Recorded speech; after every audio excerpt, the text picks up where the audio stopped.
प्रतिनिधि सभा सदस्यको उपनिर्वाचनमा भोट हाल्न चेतवन, तनहुँ र बाराका मतदाता जिस्मिसेमै लाइनमा। कान्तिपुर समाचारमा आज चर्को गर्मी छल्न चेतवनका मतदान स्थलमा टेन्टको व्यवस्था। मतगणना आजै सुरु गर्ने तयारी।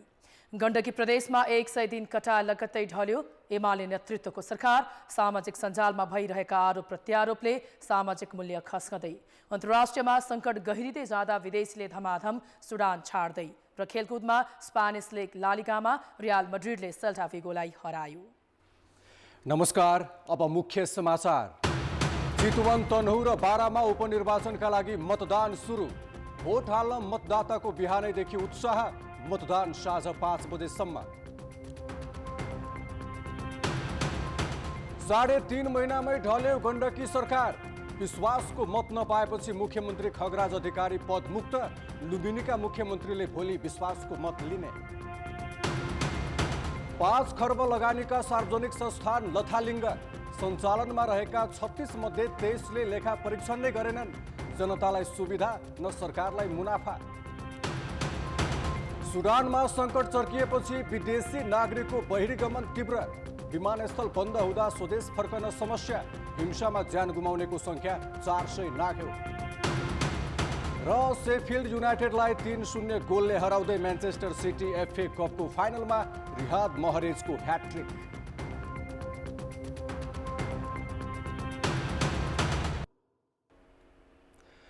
चितवन 2, तनहुँ 1 र बारा 2 मा प्रतिनिधि सभा सदस्य चयनका लागि अहिले मतदान सुरु भएको छ।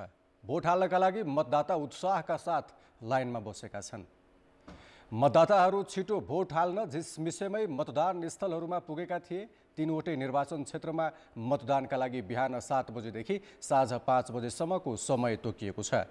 मङ्सिर 4 मा तनहुँ 1 बाट निर्वाचित काङ्ग्रेसका रामचन्द्र पौडेल राष्ट्रपति र बारा 2 बाट निर्वाचित राम सहाय प्रसाद यादव उपराष्ट्रपति बनेपछि त्यहाँको सिट खाली भएको हो।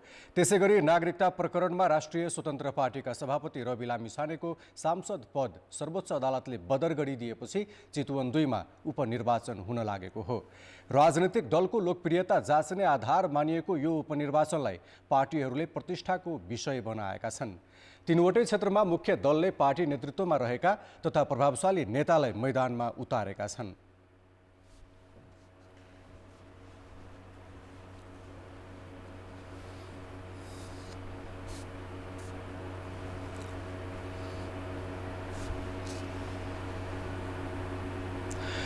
तीनवटै क्षेत्रमा उपनिर्वाचनको उत्साह र मतदानबारे थप जानकारी दिन फरक मतदान केन्द्रबाट हाम्रा सहकर्मीहरू प्रत्यक्ष सम्पर्कमा छन्। चितवन 2 बाट राजु चौधरी र बालकृष्ण अधिकारी, तनहुँ 1 बाट प्रताप राणा र ऋषिकान्त पौडेल, त्यसैगरी बारा 2 बाट रमेश ठाकुर र माधुरी महतो प्रत्यक्ष सम्पर्कमा छन्। सुरुमा हामी चितवनतर्फ लाग्छौँ। हामीसँग राजु चौधरी प्रत्यक्ष सम्पर्कमा छन्। राजुजी, तपाईँले कुन मतदान केन्द्रमा हुनुहुन्छ? त्यहाँ मतदान सुरु भएको हो? विनय, म यति बेला यो भरतपुरको 10मा रहेको नारायणी नमुना माध्यमिक विद्यालयको यो मतदान स्थलमा रहेको छु र यहाँ भर्खरै मतदान सुरु भइसकेको छ र यो मतदान स्थलमा 6वटा मतदान केन्द्रहरू रहेका छन् र जहाँ 5,940 मतदाता रहेका छन् यो चाहिँ मतदान स्थलमा र अहिले मतदान भइरहेको छ र यहाँ पछाडि पृष्ठभूमि पनि देख्न सक्नुहुन्छ। यहाँ चाहिँ मतदाताहरू भित्र प्रवेश गरिसक्नु भएको छ। कतिपय मतदाताहरू मुख्य गेट बाहिर चाहिँ लाइनबद्ध भएर बसिरहनु भएको छ र अहिले निकै चाहिँ सुरक्षा व्यवस्था निकै कडा पारिएको छ। उनीहरूले निकै चेक जाँच गरेर मात्र भित्र चाहिँ प्रवेश गर्न दिएको छ र त्यसैगरी हामीले सञ्चारकर्मीहरूलाई पनि पत्रकारहरूलाई पनि भित्र प्रवेश निकै कडाइ गरिरहेको अवस्था छ र सुरक्षा व्यवस्था कडा छ। र यहाँ चितवनको यो अब 3वटा पालिकाहरू रहेका छन्। चितवन क्षेत्रमा 2 मा यो भरतपुर महानगरपालिका, कालिका र त्यसैगरी चेकापना र यो भरतपुरका सबै चाहिँ 10वटा वडाहरू चाहिँ यो चितवन क्षेत्रमा 2 मा पर्दछ र यहाँ चाहिँ अहिले मतदान चाहिँ शान्तिपूर्ण रूपमा चाहिँ सुरु भइसकेको छ। यहाँ अशक्त व्यक्तिहरूलाई पनि प्रहरीले आफैले चाहिँ उनीहरूलाई चाहिँ मतदान केन्द्रसम्म पुर्याएर चाहिँ मतदानमा सहजीकरण गरिरहेको अवस्था छ र महिला पुरुषहरूलाई सहजीकरणको लागि यहाँ सबै खालको व्यवस्था गरिएको छ। महिलाहरूलाई छुट्टै लाइनको व्यवस्था गरिएको छ भने पुरुषहरूको लागि छुट्टै व्यवस्था गरिएको छ र यसै गरी अब चितवनमा अब दिउँसो निकै गर्मी हुन्छ, त्यस कारणले गर्दाखेरि दिउँसो अलिकति सहज होस् भन्नको लागि कर्मचारीहरूको लागि पनि यहाँ टेन्ट टाँगेको अवस्था छ र समग्रमा अहिले यो भरतपुर क्षेत्रमा चाहिँ अहिले मत चाहिँ दान चाहिँ अहिले सुरु भइसकेको छ अवस्था छ। विनय, मतदातामा कस्तो किसिमको उत्साह देख्न सकिन्छ? पक्कै पनि मतदाताको उत्साह छ।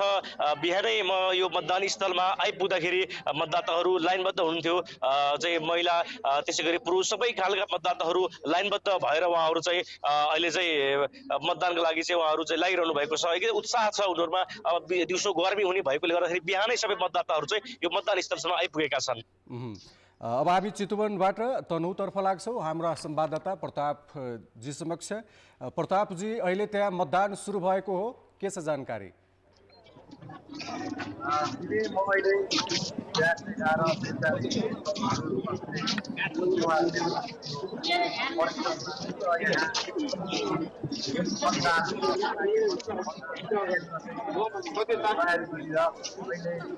बिहान 6-7 बजे यहाँका किसान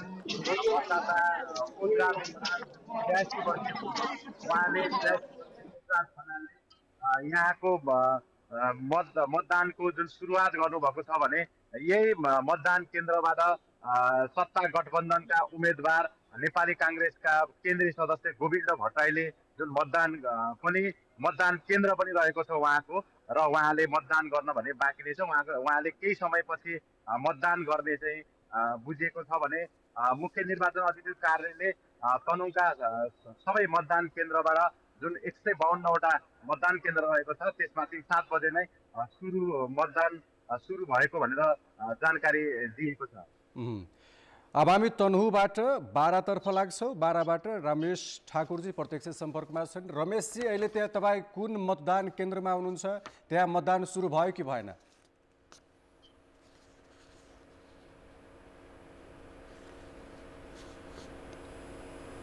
रमेशजी, मलाई सुन्दै हुनुहुन्छ? विनय, यतिखेर हामी यो महागढी माई वडा नम्बर 1 मा रहेको चेम्रा प्राथमिक विद्यालयको मतदान केन्द्रमा छौँ। यहाँ टोटल 1002 जना मतदाता रहेका छन्। अहिले यहाँ बिहानको 7 बजेदेखि मतदानको प्रक्रिया सुरु भइसकेको छ। विनय, हामी पछाडि दृश्यमा पनि देख्न सकिन्छ अहिले मतदानको कार्य सुरु भइसकेको छ। विनय, मतदाताहरूमा कस्तो उत्साह देख्न पाइन्छ? कति उत्साहित छन् मतदाताहरू? विनय, यो 12-2 मा खास गरी अब यहाँका निर्वाचित सांसद जुन राम सहाय प्रसाद यादव उपराष्ट्रपति बनिसके पछाडि यहाँ चाहिँ मतदान हुन लागेको हो, उपनिर्वाचन। यहाँ अहिले मतदाताहरूमा पनि एक किसिमको उत्साह देख्न सकिन्छ, किनभने अब यहाँ जुन राष्ट्रिय पार्टीहरूबाट राष्ट्रिय जुन अलिकता फरक उम्मेदवारहरूको जुन चर्चा चलेको थियो त्यस कारणले पनि उम्मेदवारहरू एकदमै उत्साह देखिएका छन्। किनभने उम्मेदवारहरू बीच अब खासमा यहाँ एजेन्डा भन्दा पनि प्रतिष्ठाको लडाई भएको कारणले गर्दा फेरि मतदाता एक किसिमले मतदान गर्नको लागि एकदमै आतुर देखिन्छ। विनय, अब हामी पुनः जान चाहन्छौँ राजु चितवन 2 बाट बालकृष्ण अधिकारी तर्फ। बालकृष्ण, त्यहाँ तपाईँ अहिले कुन मतदान स्थलमा हुनुहुन्छ र त्यहाँ मतदान सुरु भयो कि भएन, के छ पछिल्लो अपडेट दिनुहोस्। अनिता, म यतिखेर पूर्वी चितवनको कालिका नगरपालिकाको यो भीमोदय माध्यमिक विद्यालयको मतदान स्थलमा आइपुगेको छु। अहिले बिहानैबाट यहाँ उल्लेख्य मात्रामा चाहिँ मतदाताहरूको उपस्थिति देखिन्छ।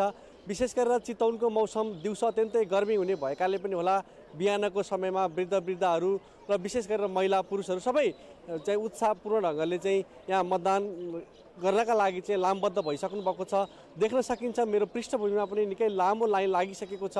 बिहानदेखि नै मतदाताहरू उत्साहपूर्ण ढङ्गबाट चाहिँ मतदान प्रक्रियामा सहभागी हुनका लागि आउनुभएको छ।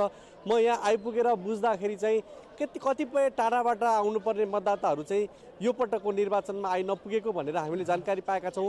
अघिल्लो पटक 2600 भन्दा बढी मतदाता रहेको यो स्थलमा राम्रो मत खसेको, तर यो पटक चाहिँ केही थोरै मत चाहिँ कम खस्न सक्ने भन्ने खालका आकलन पनि गरिएको छ। तर अहिले बिहानीको उपस्थिति हेर्दा यहाँ चितवनको मौसमका कारणले दिउँसो गर्मी हुने भएकाले पनि होला अहिले चाहिँ लौरी टेकेर वृद्धहरू पनि लाइनमा बसिराख्नु भएको छ। लाइन निकै लामो भइसकेको छ, सडकमै बसेर पनि गरिरहनु भएको छ भने यहाँ उहाँ चाहिँ मतदाताहरूलाई विशेष गरेर मुख्य पार्टीहरू काङ्ग्रेस, एमाले र राष्ट्रिय स्वतन्त्र पार्टीका चाहिँ छुट्टै एजेन्टहरू राखेर उहाँहरूले चाहिँ मतदाता परिचय पत्र वितरण गर्ने, मतदाताको क्रम सङ्ख्या बताउने लगायतका कामहरू गरिराख्नु भएको छ भने मतदान स्थलभित्र मैले अहिले केही बेर अगाडि मात्रै मतदान अधिकृतसँग कुराकानी गरेको छु। उहाँहरू चाहिँ राजनीतिक दलका प्रतिनिधि र उम्मेदवारका प्रतिनिधिहरू राखेर सरजमिन मुजुल्का तयार बनाउने र मतपेटिकालाई मतदान स्थलमा राख्नुभन्दा अगाडि चाहिँ उहाँलाई देखाएर सिल गर्ने खालका कुराहरू चाहिँ भइरहेको छ र अबको केही बेरमै मतदान प्रक्रिया सुरु हुने भन्ने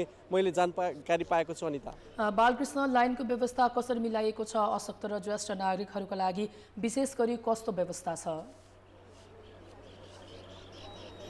यहाँ दुवैतिर चाहिँ महिला र पुरुषका लागि फरक लाइन छ भने विशेष गरेर अशक्तहरूका लागि, बिरामीहरूका लागि, सुत्केरी महिलाहरूका लागि चाहिँ लाइन बस्नु नपर्ने गरी चाहिँ सुरक्षाकर्मीले भित्रै गेट खोलेर लैजाने र उहाँहरूलाई छुट्टै मतदान स्थलमा पनि सहज हुने ढङ्गले मतदान गर्ने प्रक्रिया मिलाइएको छ। तर महिला र पुरुषका लागि भने अलग अलग लाइनको व्यवस्था गरिएको छ। यो हिसाबले मतदान प्रक्रियालाई सहज बनाइएको छ भने हाम्रो अगाडि नै हुनुहुन्छ सडकका दायाँ बायाँ सुरक्षाकर्मीहरू, बाहिर पनि चाहिँ परिचालित हुन्छ। केही समय अगाडि नेपाली सेनाले गस्ती गरेको थियो भने भित्र चाहिँ नेपाल प्रहरी र सशस्त्र प्रहरीका टोलीहरूले चाहिँ सुरक्षा दिइरहेको अवस्था छ। यहाँ अहिले सम्मको अवस्था हेर्दाखेरि शान्तपूर्ण ढङ्गले, उत्साहपूर्वक ढङ्गबाट मतदान प्रक्रिया सुरु हुन गइरहेको छ। अनिता, तनहुँ एकबाट हाम्रा सहकर्मी ऋषिकान्त पौडेल पनि प्रत्यक्ष सम्पर्कमा छन्। ऋषि, तपाईँ अहिले कुन मतदान स्थलमा हुनुहुन्छ? त्यहाँको मतदान सुरु भयो कि के छ? अनिता, म अहिले तनहुँको यो बन्दीपुर गाउँपालिका वडा नम्बर 5 याम्पा फाँट सर्वोदय आधारभूत विद्यालयको यो मतदान केन्द्रमा छु। अहिले केही बेर अगाडि मात्रै यहाँ मतदान सुरु भएको छ। यहाँ शान्तिपूर्ण रूपमा मतदान सुरु भएको छ भने त्यसभन्दा अगाडि कर्मचारीहरूले दलका प्रतिनिधिहरूलाई राखेर त्यसका सार्वजनिक मुजुल्काहरू र जुन मत पेटिकामा सिल गर्नुपर्ने हो तीहरू प्रष्टसँग देखाएका छन् भने शान्तिपूर्ण रूपमा यहाँ मतदान सुरु भएको छ। तनहुँ समग्रको कुरा गर्दाखेरि यहाँ 1,23,000 भन्दा बढी मतदाता रहेका छन्। त्यसमध्ये अहिले म बसिरहेको मतदान केन्द्रमा 1,304 जना मतदाता रहेका छन्। अहिले केही बेर अगाडिबाट मतदाताहरू आउने क्रम सुरु भएको छ। अनि त अझ यहाँलाई भन्नुपर्दा हामीले यहाँ बिहानै मतदान सुरु हुनुभन्दा अगाडि चाहिँ केही वृद्धहरू, केही अशक्तहरू नै पहिला मतदानका लागि आएको देखियो। अर्थात् सुरुवात चाहिँ वृद्ध केही महिलाबाट भएको छ भने यसले गर्दाखेरि पनि यहाँ उत्साह र यो मतदानका लागि यहाँका मतदाताहरू अलिकति जागरुक भएका हुन्छन् भन्ने चाहिँ हामीले पाएका छौँ। ऋषिकान्त, जसरी अब चितवनमा लाइनको व्यवस्थाहरू मिलाइएको छ र ज्येष्ठ नागरिक र अशक्तहरूका लागि पनि विशेष व्यवस्था गरिएको छ, त्यहाँ तनहुँमा चाहिँ कस्तो छ व्यवस्था? अनि त यहाँ पनि महिला र पुरुषको छुट्टै लाइनको व्यवस्था छ भने अशक्त र वृद्धहरूलाई उनीहरूलाई त्यहाँमा राखेर लाइन व्यवस्था अगाडि मतदानका लागि अगाडि ल्याइएको छ। तसर्थ पनि यहाँको यो मतदान केन्द्र अशक्त र वृद्ध मैत्री चाहिँ हामीले मान्न सक्छौँ। अझ सुरक्षा व्यवस्थाको कुरा गर्ने हो भने यहाँ पनि समग्रमा अन्य मतदान केन्द्रमा जस्तै 3 घेरामा सुरक्षाकर्मी राखिएको छ। पहिलो घेराले जुन मतपेटिकासम्म सुरक्षा दिएको छ भने त्यसभन्दा दोस्रो घेरामा सशस्त्र प्रहरी र त्यसभन्दा जुन यो मतदान केन्द्रको 100 मिटरको आसपासमा नेपाल आर्मी बसिरहेको छ। त्यसैले सुरक्षा व्यवस्था पनि अत्यन्त यो मजबुत बनाइएको छ। अझ भनौँ तनहुँ जुन यो राष्ट्रपतिमा निर्वाचित भए पछाडि रामचन्द्र पौडेलले 7 पटकसम्म निर्वाचन लडेको यो जिल्लामा यो चासोका साथ हेरेको जिल्ला पनि हो। त्यसैले पनि अझ यहाँ उम्मेदवारहरू, दलहरूले पनि यस्तै खालका हेबिटेट उम्मेदवारहरू खडा गरेका छन् जो नेपाली कङ्ग्रेसका वर्षौँसम्म राजनीति गरेका र इमान्दार भनिएका गोविन्द भट्टराई, त्यस्तै असजितका रूपमा आफूलाई परिचित गरेका डक्टर सोनी वाग्ले पार्टीबाट उम्मेदवार छन्। त्यस्तै लामो समय नेपाल प्रहरी सुरक्षा निकायमा प्रमुखसम्मको जिम्मेवारी हासिल गरिसकेका सर्वेन्द्र खनाल नेकपा एमालेबाट उम्मेदवार छन्। सम्भवतः यिनै बीच मुख्य प्रतिस्पर्धा हुनेछ। त्यसैले पनि यहाँका मतदाताहरू एउटा उत्साह र एउटा उमङ्ग लिएर मतदान गर्न आइरहेका छन्। अनिता, अब हामी तनहुँबाट 12 तर्फ लाग्छौँ। 12बाट माधुरीजी सम्पर्कमा हुनुहुन्छ। माधुरीजी, तपाईँले कुन मतदान केन्द्रमा हुनुहुन्छ? त्यहाँ मतदान सुरु भयो कि भएन?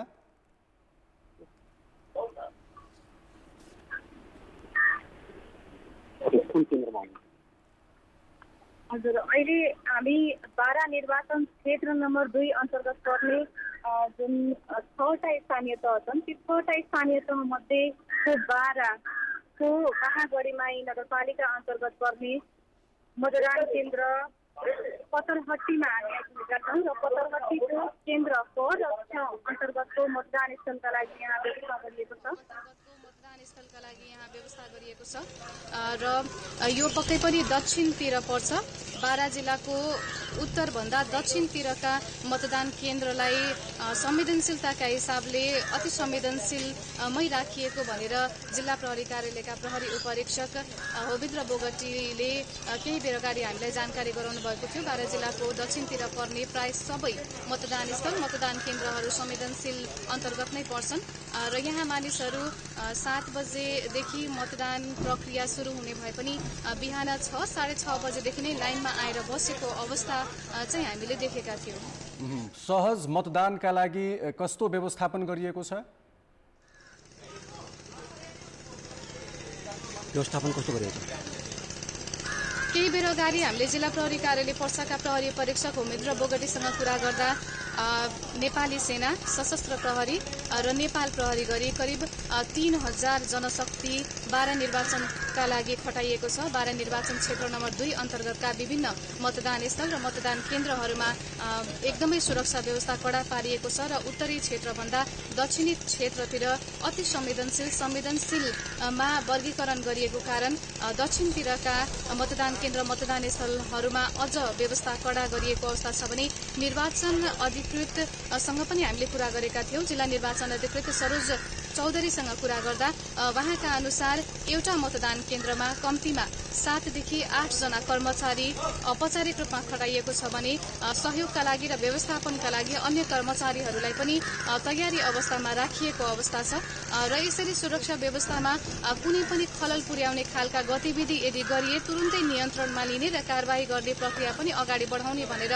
जिल्ला प्रहरी कार्यालयबाट हामीले जानकारी प्राप्त गरेका छौँ। र यो सँगै बारा निर्वाचन क्षेत्र नम्बर 2 अन्तर्गत पर्ने जनता बाहेक बाहिरबाट आएका कुनै पनि व्यक्ति यदि निर्वाचन केन्द्र निर्वाचन क्षेत्र अन्तर्गत फेला पारे त्यस्ता व्यक्तिलाई पनि नियन्त्रणमा लिएर त्यस्ता व्यक्तिलाई पनि कारबाही गर्ने प्रक्रिया अगाडि बढाइएको छ र सुरक्षा व्यवस्थामा अलिकति पनि खलल पुर्याउने कुनै पनि। हस्, धन्यवाद माधुरीजी। अब हामी बाराबाट चितवनतर्फ लाग्छौँ। चितवनबाट हाम्रो संवाददाता राजु चौधरी प्रत्यक्ष सम्पर्कमै छन्।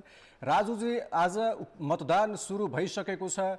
मङ्सिर 4 गते सम्पन्न प्रतिनिधि सभाको निर्वाचन र यसपटकको उपनिर्वाचनमा के फरक देख्न पाइन्छ?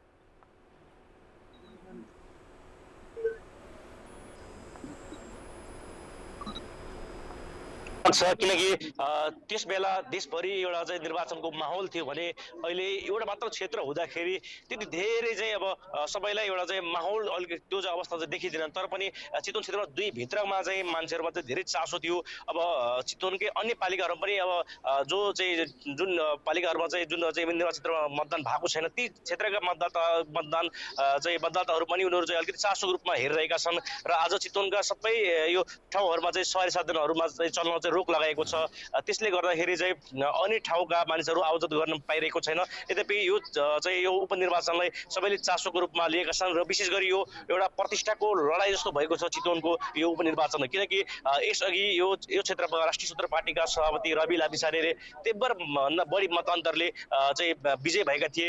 उनले नेपाली काङ्ग्रेसका उमेश श्रेष्ठ र नेकपा एमालेका कृष्ण भक्त पोखरेललाई निकै फराकिलो मतान्तरले पराजित गरेका थिए। त्यस कारणले गर्दाखेरि यसपटक उपनिर्वाचनलाई सबै जसो चाहिँ राजनीतिक दलहरूले अलिकति चासो रूपमा लिएका थिए।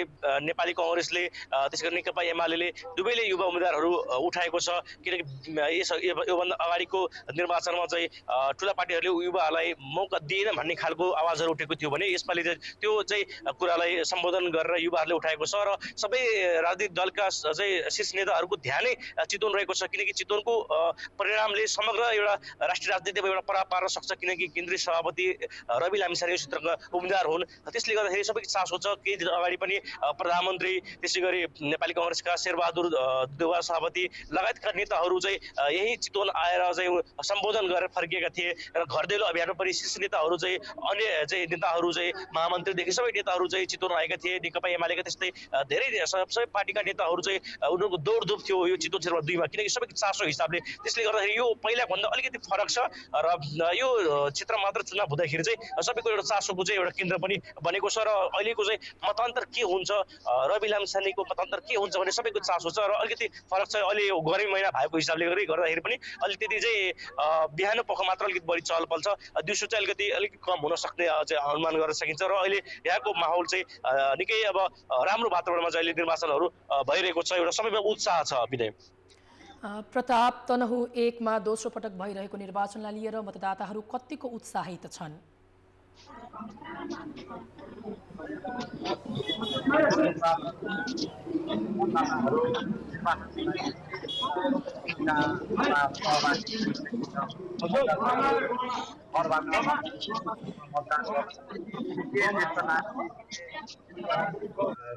महिला सबैजना चाहिँ मतदान केन्द्रमा आफ्नो मताधिकार प्रयोग गर्नका लागि चाहिँ मतदान केन्द्रमा चाहिँ आइसक्नु भएको छ भने कोही आइराख्नु भएको छ। र तनहु 1 को कुराकानी गर्ने हो भने तनहु 1 को यसपालिको उपनिर्वाचन निकै चासोको साथ हेरेको छ, किनकि तनहु 1 मा 2064 र 2074 सालका निर्वाचनमा बाहेक अन्य सबै निर्वाचनमा नेपाली काङ्ग्रेसले विजय हासिल गर्दै आएको छ। त्यसले गर्दा पनि नेपाली काङ्ग्रेसले आफ्नो यो क्षेत्रलाई आफ्नो विरासत कायम गर्नका लागि परेको छ भने त्यसै एमालेका उम्मेदवार सर्वेन्द्र खनाल संसद भवन छिर्नका लागि जुन एमालेलाई सिट संख्या थप्नका लागि जुन उद्योग देखिन्छ भने राष्ट्रपाका उम्मेदवार अर्थशास्त्री रूपमा परिभाषित गरेका डाक्टर सोडिङ वाकले भने संसद भवन छिर्ने दाउले पनि यो निर्वाचन तनहु 1 को निर्वाचन निकै चासोका साथ हेरेको छ र मतदातालाई पनि तीनैजना उम्मेदवारहरू प्रतिस्पर्धी उम्मेदवारहरू युवा भएको कारणले गर्दा पनि मतदाताहरू आफ्नो प्रतिनिधि चयन गर्नका लागि निर्वाचनमा चाहिँ यो निर्वाचन उपनिर्वाचन भए तापनि अन्य निर्वाचन जस्तै निकै चासो र महत्त्वका साथ हेरिएको छ भने अन्य राजनीतिक दल र देशभरिबाट पनि यो निर्वाचनलाई निकै नजिकबाट निहालेको पाइन्छ। प्रताप, अब जसरी तपाईँको पृष्ठभूमिमा हामीले देख्न सक्छौँ मतदाताहरू लाइन बसिरहेका छन् अथवा अलि भिडभाड छ, सुरक्षा व्यवस्था चाहिँ कसरी मिलाइएको छ? मतदान केन्द्रहरूमा सुरक्षाकर्मी कसरी परिचालन गरिएको छ? प्रमुख जिल्ला अधिकारी छविला रिजालसँग सम्पर्क अनुसार उहाँको जानकारी अनुसार तनहु 1 को उपनिर्वाचनलाई लक्षित गरेर तनहुमा सुरक्षा व्यवस्था निकै कडा गरिएको छ, जसमा नेपाली सेना, सशस्त्र प्रहरी र नेपाल प्रहरीलाई परिचालन गरेको छ। त्यो मात्रै नभइकन यो मुक्लिनदेखि कोत्रेसम्म यो पृथ्वीराजसँग पर्ने र तनहुको मुक्लिनदेखि चापाघाटको जो माझी पुल छ त्यो क्षेत्र दमोलीको माझी पुलसम्म तनहु 1 निर्वाचन क्षेत्र यही पृथ्वी राजमार्गमा पर्ने भएकाले बिहान 5 बजेदेखि बेलुकी 6 बजेसम्मका लागि यो पृथ्वी राजमार्गमा जुन सार्वजनिक सवारी आगमन छ यसलाई चाहिँ पूर्ण रूपमा रोक लगाएको छ। अत्यावश्यक सवारी साधन बाहेक अन्य सवारी साधनलाई भने प्रशासनले यो निर्वाचनलाई लक्षित गरेर दिनका लागि चाहिँ रोकेको छ र ठाउँमा सवारी साधनलाई चाहिँ गर्ने र अत्यावश्यकको सवारी साधनलाई मात्रै सञ्चालन गर्न दिने होइन भने सीमा क्षेत्रमा चाहिँ पठाइएको चाहिँ छ। अनिता, धन्यवाद। अब हामी तनहुबाट 12 तर्फ लाग्छौँ। रमेशजी, तपाईँ रहेको मतदान केन्द्रमा मतदाताहरूको सहभागिता कस्तो छ? विनय, हामी यो मैले पहिला पनि भने महागढीमाई वडा नम्बर 1 यो सेमरा प्राथमिक विद्यालयको मतदान केन्द्रमा छौँ। यहाँ टोटल मतदाता 1002 जना रहेका छन्।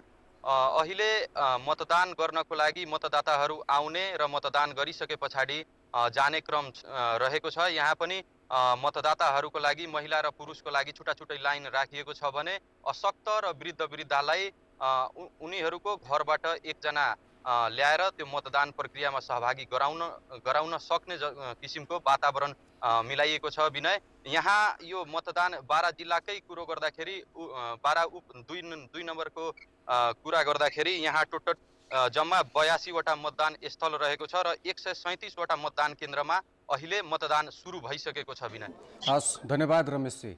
हुनुहुन्थे हाम्रा संवाददाता रमेश ठाकुर बाराबाट। अहिले त्यहाँ मतदान सुरु भइसकेको छ र शान्तिपूर्ण ढङ्गले मतदान भइराखेको जानकारी गराउँदै थिए। हामीसँग समाचारहरू बाँकी नै छन्। कान्तिपुर निर्वाचन विशेष 2080 मा पुनः स्वागत छ। आज 3वटै निर्वाचन क्षेत्रमा तनहु 1, बारा 2 र चितवन 2 मा आज बिहान 7 बजेदेखि अपराह्न 5 बजेसम्म मतदान हुँदैछ।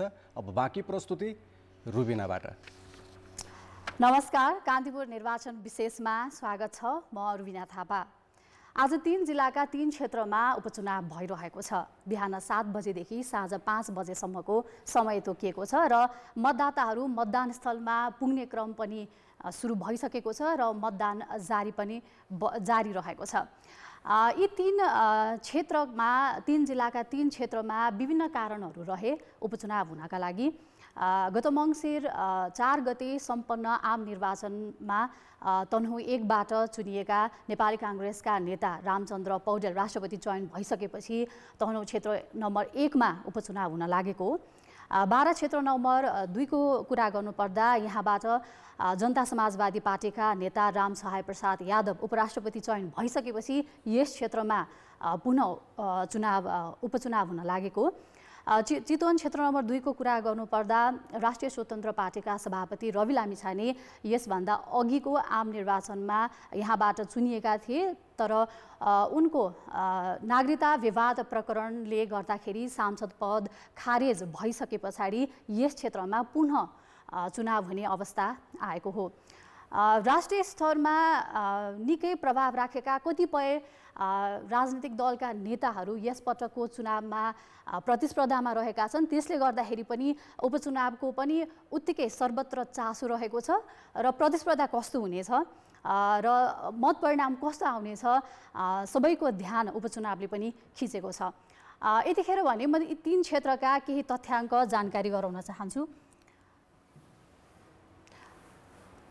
बाराको तनहुको कुरा गर्नुपर्दा तनहुमा 9 जना उम्मेदवारहरू यस उपचुनावमा प्रतिस्पर्धा गरिरहेका छन्। 9 जना दलीय उम्मेदवारहरू रहेका छन्।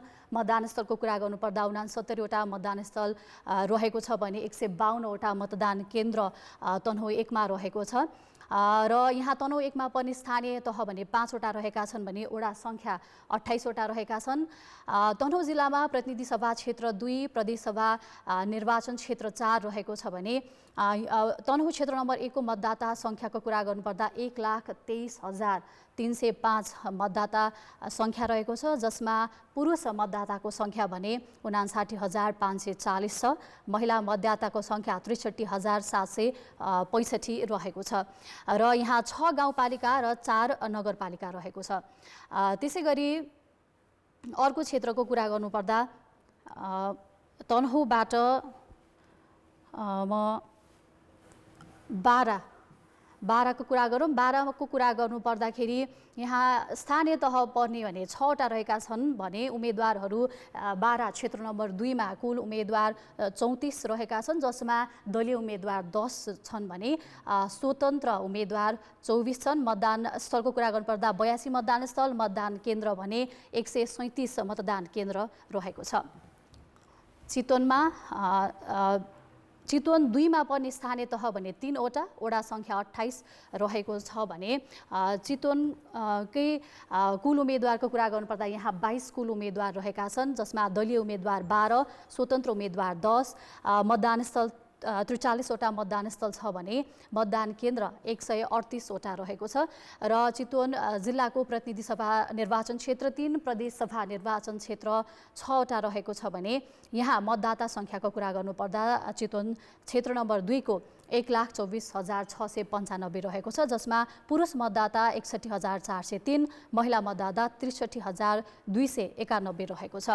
यी 3 क्षेत्रमा उपचुनाव भइरहेको छ। बिहानैदेखि मतदान गर्नका लागि मतदाता स्थलमा मतदाताहरू पुगिसकेका छन् र कतिपय जिल्लामा चाहिँ दिउँसो धेरै गर्मी हुने भएको हुनाले पनि बिहानैदेखि नै मतदान स्थलमा मतदाताहरू पुगेका छन्। उपचुनावको हामीले कान्तिपुर टेलिभिजन त्यसैबाट हामी उपचुनावको निरन्तर लाइभ अपडेट दिइरहेका छौँ। मतदान स्थलमाको माहौल कस्तो रहेको छ, मतदान स्थलमा त्यहाँको अवस्था, पछिल्लो अवस्था के कस्तो रहेको छ, यसबारेमा निरन्तर हामी तपाईँहरूलाई दिनभर जस्तो लाइभ अपडेट दिनेछौँ। कान्तिपुर टेलिभिजन त्यसै गरी कान्तिपुर टेलिभिजनको अनलाइन प्लेटफर्म kantipurtv.com मा गएर पनि पछिल्ला अपडेटहरू लिन सक्नुहुनेछ। यतिखेर भने म फेरि स्टुडियोतर्फ जोड्न चाहन्छु। धन्यवाद रुबिना। अब बाँकी समाचार। नेकपा एमाले नेतृत्वको गण्डकी प्रदेश सरकार 3.5 महिनामै ढलेको छ। मुख्यमन्त्री खगराज अधिकारीले प्रदेशसभामा विश्वासको मत पाउन नसकेपछि सरकार ढलेको हो। हिजोको प्रदेशसभा बैठकमा मुख्यमन्त्री अधिकारीले विश्वासको मत सम्बन्धी प्रस्ताव पेश गरेका थिए। प्रस्तावमाथि प्रदेशसभामा मत विभाजन हुँदा पक्षमा 24 र विपक्षमा 35 मत परेको हो। अधिकारीको प्रस्तावको पक्षमा एमाले र राप्रपाले मत दिएका थिए भने विपक्षमा काङ्ग्रेस, माओवादी र 1 जना स्वतन्त्र सांसदले मत दिए। मुख्यमन्त्रीले आवश्यक बहुमत प्राप्त गर्न नसकेपछि सरकार ढलेको हो। अब गण्डकीमा नयाँ सरकार बन्ने बाटो खुलेको छ। प्रदेश प्रमुखले नयाँ सरकार गठनका लागि आह्वान गर्नेछन्। एमाले संसदीय दलका नेता अधिकारी माओवादी केन्द्र र राप्रपाको समर्थनमा गत पुस 25 मा मुख्यमन्त्री नियुक्त भएका थिए। तर केन्द्रीय सत्ता समीकरण फेरिएसँगै गत चैत 10 मा माओवादीले गण्डकी सरकारलाई दिएको समर्थन फिर्ता लिँदै सरकारबाट बाहिरिएपछि अधिकारी नेतृत्वको सरकार अल्पमतमा परेको थियो। 60 सदस्यीय प्रदेशसभामा काङ्ग्रेसका 27, एमालेका 22, माओवादी केन्द्रका 8, राप्रपाका 2 र स्वतन्त्र 1 सांसद छन्। नयाँ सरकार गठनका लागि 31 सांसदको समर्थन चाहिन्छ। दलीय समीकरण र सत्ता दाउपेचका कारण सरकार सङ्कटमा परेपछि लुम्बिनी प्रदेशका मुख्यमन्त्री लीला गिरीले भोलि वैशाख 11 गते पुनः विश्वासको मत माग्ने तयारी गरेका छन्। भोलि बस्ने प्रदेशसभा बैठकबाट विश्वासको मत लिने तयारी भएको सरकारका प्रवक्ता चेत नारायण आचार्यले बताए। अल्पमतमा रहेको लुम्बिनी सरकारमा हाल राप्रपाका 1 जना र एमालेबाट मुख्यमन्त्री सहित 4 गरी 5 जनाले 10 मन्त्रालयको जिम्मेवारी सम्हालिरहेका छन्। मुख्यमन्त्री गिरी नेतृत्वको सरकारले पनि बल्ल 100 दिन पूरा गरेको छ। 100 दिनमा प्रदेशसभाबाट कानुन निर्माण तथा नागरिकका पक्षमा उल्लेख्य काम गर्न नसकेको लुम्बिनी सरकारले प्रदेशको स्थायी राजधानीको निर्णय कार्यान्वयन र मन्त्रालय सङ्ख्या घटाउनुलाई मुख्य उपलब्धि मानेको छ। अब पालो आर्थिक र विकास समाचार। अर्थ र विकास। सरकारले सार्वजनिक संस्थानमा गरेको लगानी खेर गइरहेको देखिएको छ।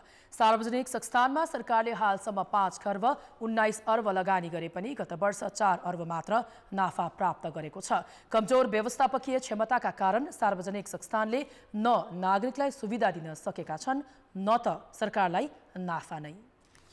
नेपालको पहिलो सार्वजनिक संस्थानको रूपमा 1993 सालमा विराटनगर जुट मिल स्थापना भए यता 114वटा सार्वजनिक संस्थानमा सरकारले 5 खर्ब 19 अर्ब 54 करोड लगानी गरिसकेको छ, जसमध्ये 2 खर्ब 52 अर्ब 63 करोड ऋण र 3 खर्ब 57 अर्ब सेयर छ। अहिले 42वटा संस्थान अस्तित्वमा रहे पनि 36वटा मात्रै सञ्चालनमा छन्।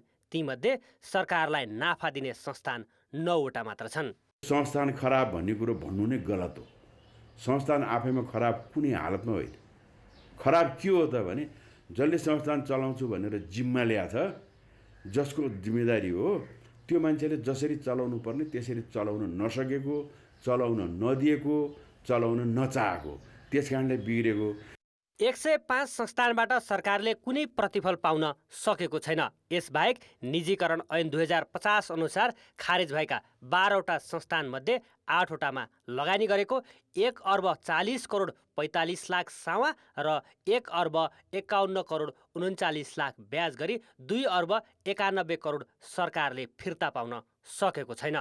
सधैँ सरकारले दिइराख्नुपर्ने, उनीहरूलाई चाहिँ के हो भन्दा हात्ती पाले जस्तो होइन दिनुपर्ने, उनीहरूले केही बेनिफिट पनि नदिने अथवा जनताले बेनिफिट पाएको महसुस पनि नगर्ने होइन। अब संस्थाले बेनिफिट नपाए पनि जनताले पाएको भए त हुन्थ्यो नि त, त्यो भएन। त्यसो भएको हुनाले हामीले चाहिँ संस्था चलाउने कसरी हो, त्यसबाट चाहिँ जनतालाई कसरी बेनिफिट दिने हो र संस्था आफै कसरी चलाउने हो भन्नेतिर हाम्रो चाहिँ क्षमता रहेनछ। त्यो भएको हुनाले हामीलाई यो भारी भइरहेछ। अर्थ मन्त्रालयका अनुसार औद्योगिक र सेवा क्षेत्रका धेरैजसो संस्थान घाटामा छन्। व्यापारिक क्षेत्रका 4 मध्ये 3 संस्थान घाटामा छन् भने सामाजिक क्षेत्रका 5 संस्थानमध्ये 3 नोक्सानमा छन्। त्यति मात्र होइन, लेखापरीक्षण नगराउने संस्थानको सङ्ख्या 2 दर्जन छन्। खाद्य व्यवस्था तथा व्यापार कम्पनी लिमिटेडले 3 वर्ष, विशाल बजार कम्पनीले 2 वर्ष, राष्ट्रिय बीमा कम्पनीले 5 वर्ष र राष्ट्रिय बीमा संस्थानले 9 वर्षदेखि लेखापरीक्षण नै गराएका छैनन्। कान्तिपुर समाचारका लागि क्यामेरामा विनोद कुजुका साथ भरत रावल, काठमाडौँ। खेलकुद समाचार। कान्तिपुर खेलकुद समाचारमा स्वागत छ। एसिसी मेन्स प्रिमियर कप अन्तर्गत समूह बीमा सिङ्गापुर र युएई आम्ने सामने हुँदैछन्। यो खेल बिहान 9 बजेबाट कीर्तिपुर स्थित टियु मैदानमा सुरु हुनेछ। जितबिन सिङ्गापुरले आजको खेल पनि गुमाएको खण्डमा 1 खेल अघि नै प्रतियोगिताबाट बाहिरिनेछ। उसले पहिलो खेलमा हङकङसँग 8 विकेटले हारेको थियो भने दोस्रो खेलमा बहराइनसँग 132 रनले पराजित भएको थियो। यता युएले आफ्नो पहिलो खेलमा कुवेतलाई 143 रनले हराउँदै विजयी सुरुवात गरेको थियो, तर दोस्रो खेलमा हङकङसँग 67 रनले हारेको थियो। आजको खेलसँगै युए पुनरागमन गर्ने लक्ष्यमा हुनेछ। यस्तै समूह एमा मलेसिया र ओमान आम्ने सामने हुनेछन्। यो खेल मुलपानीमा हुनेछ। दुवै टोलीले 1-1 जित हात पारेका छन्। कान्तिपुर खेलकुद समाचारहरूलाई यति नै। कान्तिपुर समाचार अहिलेलाई सकियो। कान्तिपुर टेलिभिजन हेर्दै गर्नुहोला। नमस्ते।